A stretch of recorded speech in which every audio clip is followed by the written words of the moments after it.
ফিরাউন ছিল এক অহংকারী রাজা। সে বলতো, আমি তোমাদের প্রভু।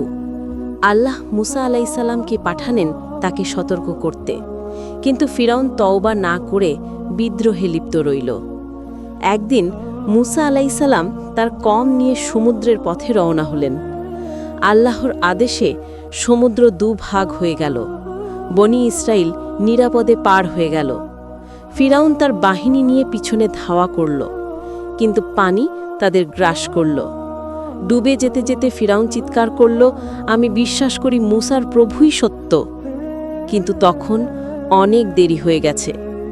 আল্লাহ বললেন, আজ আমি তোমার দেহকে সংরক্ষণ করব, যেন এটি ভবিষ্যৎ প্রজন্মের জন্য শিক্ষা হয়।